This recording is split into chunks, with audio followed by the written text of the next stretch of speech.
welcome you, Minister, in our TV program Zoom Africa. Thank you so much. Thank you for inviting me.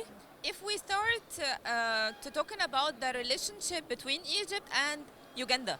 Thank you once again. The relationship between Uganda and Egypt, they have a very wonderful relationship.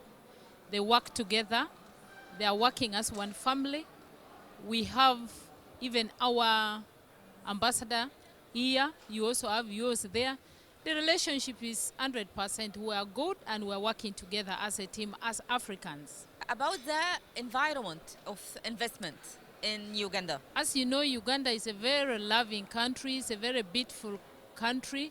God blessed Uganda with enough resources.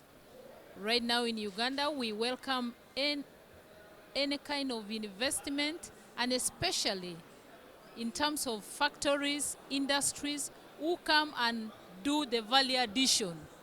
Because for us in Uganda, we have enough resources which can make an investor do very well.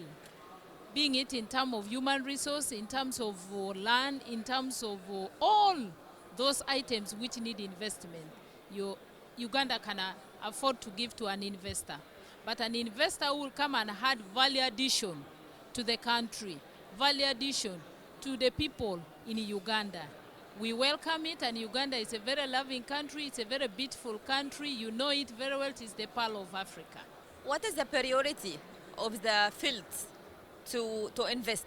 The priority is, as I've told you, one is to build the factories, industries, because once you do that bit of industries where you are manufacturing, you bring more economic status to the country. Employment you create to the country, and the value addition of whatever we have, because we are having a lot of coffee, we are having cocoa, we are having tea. Soon we are going to have our own oil, which we shall be getting it from there, and we have a lot of minerals in our country. So an investor who comes to invest there comes and gets a lot of things which he or she wants.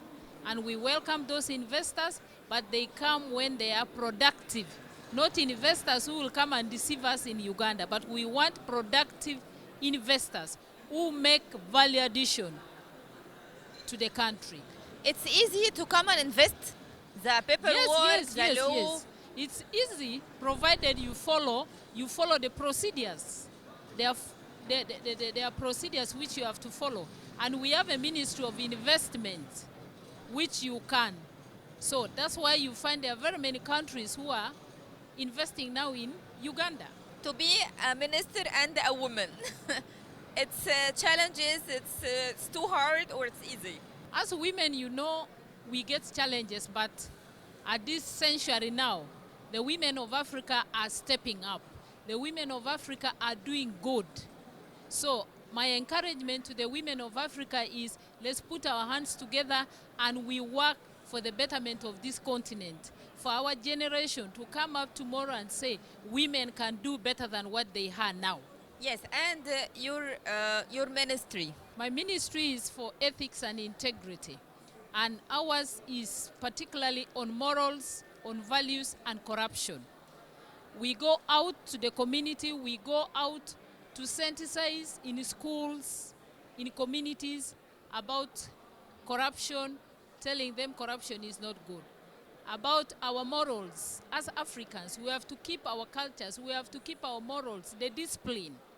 That is what my ministry does. It's easy to manage that, the anti-corruption, and it's easy. Corruption is it is something which is very difficult.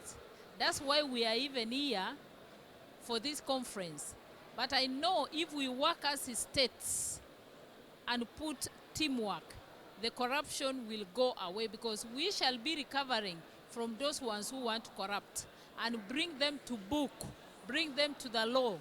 I think it will be combated, it will be reduced, and we can prevent it. Thank you so much, Minister. Thank you so much. Thank you. Thank you.